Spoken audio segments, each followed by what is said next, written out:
Imperial Majesty, Emily Caldwin. Loyal subjects, we're going through a difficult time, but today we honor my mother, the late Jessamine Caldwin. May her memory survive through the ages. Emily. You look tired, Father. Every year, I think the anniversary of Jessamine's death will be easier, but it never is. I wish Mother was still the Empress. I don't think I'm very good at this. You're still learning. Don't worry about the rabble-rousers, and we'll catch the Crown Killer, eventually. People are saying it's you, but these assassinations are a misguided effort to protect me. No, someone's trying to make us look guilty by targeting your enemies. I wish I could just run away from all this. Sometimes you do. You think I don't know about your nights out on the rooftops? Courage. The ceremony will be over soon. Royal Protector and Father. I should have passed a law against that combination of titles years ago.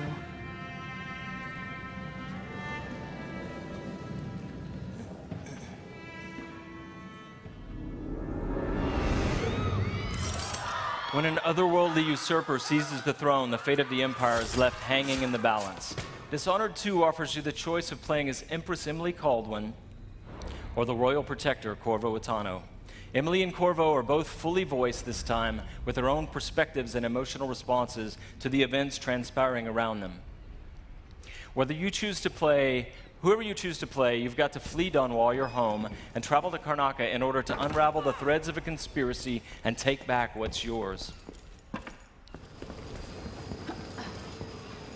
gotta get away. I should talk to the captain of that ship.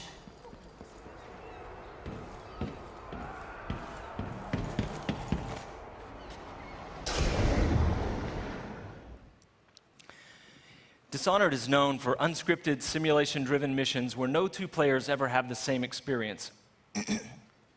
There are many pathways to explore as you penetrate well-defended locations, numerous ways to find and eliminate nefarious targets.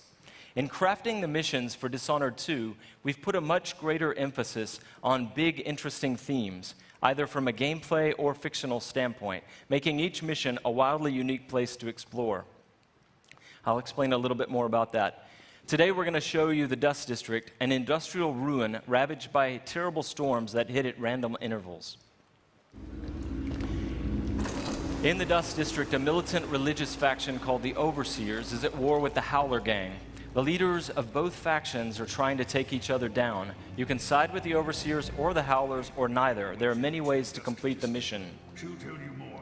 I'll wait here in the skiff and take you back to the dreadful whale after you finish.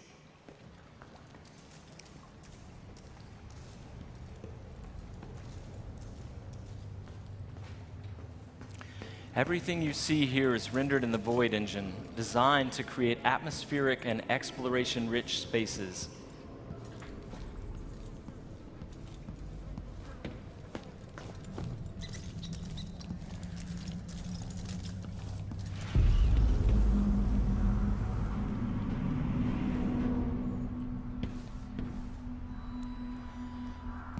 To reach our target, Vice Overseer Byrne, we've got to get past a Grand Guard checkpoint sealed off by a wall of light, a cruel security device reinstated by the Duke of Serkonos. Orders from the Duke. We're losing too many people. Good soldiers blinded by that hallucinogenic powder the Howlers use, then stabbed to death or dragged down by the Abbey's hounds. One young lieutenant got hit by an Overseer grenade, and that was it. He was one of the Duke's distant cousins or something. Shit. Let's hope they do enough damage to each other so the fight goes out of them.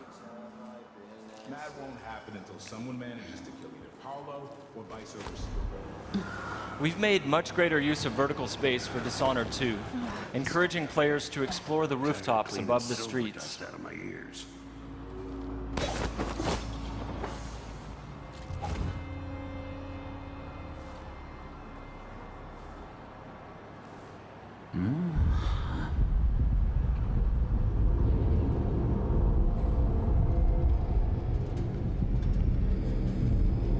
Dust from the mines.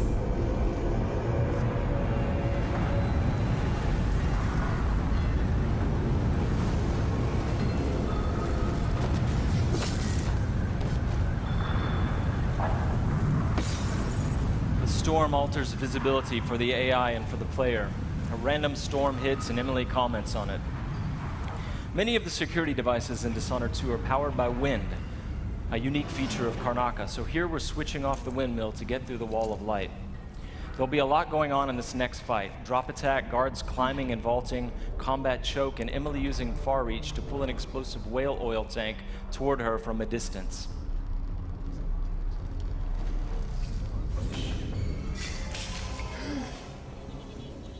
You aren't doing it! So dead! Let Head the rope for you! Hey you! Come here!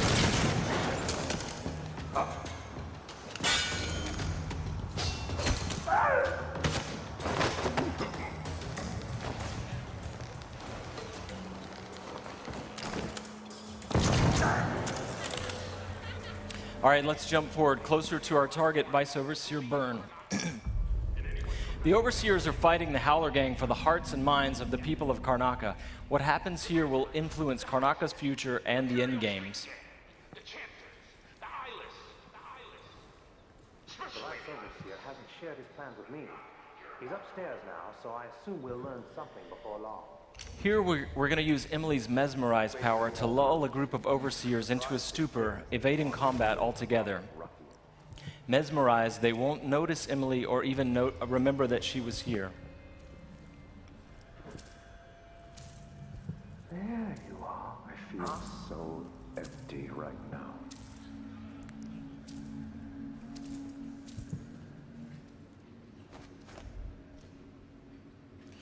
Far Reach can be upgraded not only to pull objects from a distance, but also enemies, so you can finish them off in midair.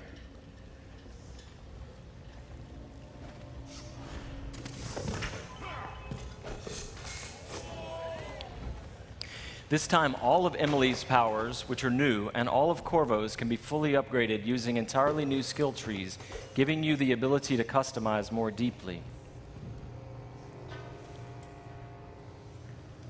If you're new to the Dishonored series, it's all about options and exploration, playing at your own pace. The game has many different pathways through each mission, and also different approaches, stealth or combat, lethal or non-lethal, and a wide array of supernatural powers that will dramatically change the experience as you play.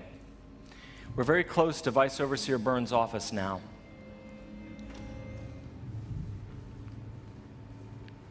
The Duke will topple soon. The sisters of the oracular order have seen it, and I feel it in my bones. So this stalemate with the Howlers must be resolved. Byrne is giving a briefing using a projector. We're going to plant a stun mine and then link several of the Overseers with Emily's domino power, so that whatever happens to one of them will happen to all of them. They share the same fate. Doesn't know. Died trying to bring power. We suffered fatal injuries. Somehow we came back the next day to fight again.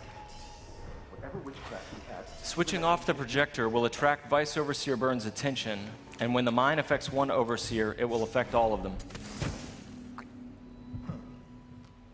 Go check, brother. Right away.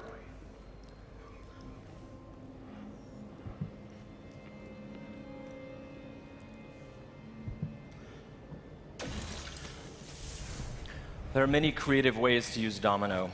Now we're going to show you Shadow Walk, another key power for Emily.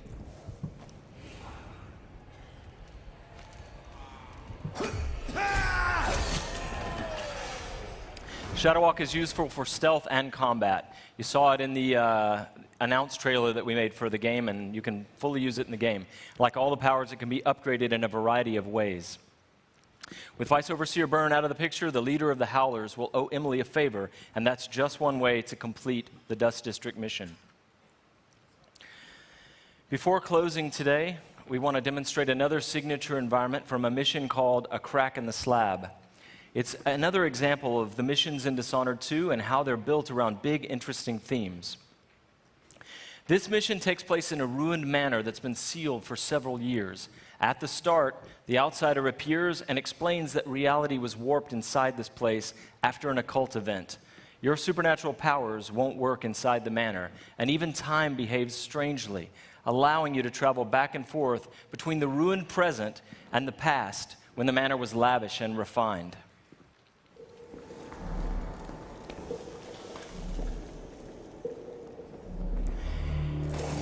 Here we're in the present when the manor is in ruins.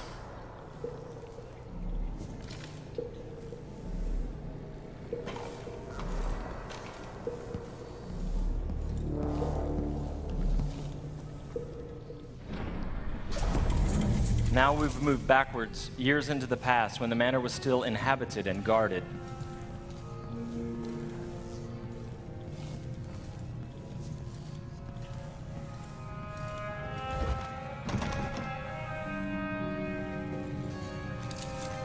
Looking through the lenses of the outsider's timepiece, you can see the alternate timeline.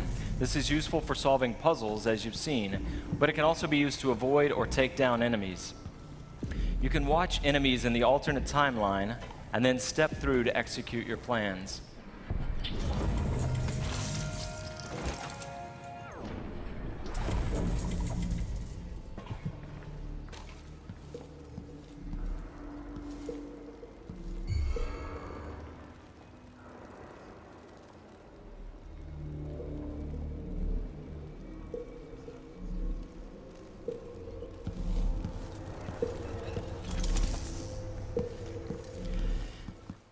We hope you're going to love the game as much as we do.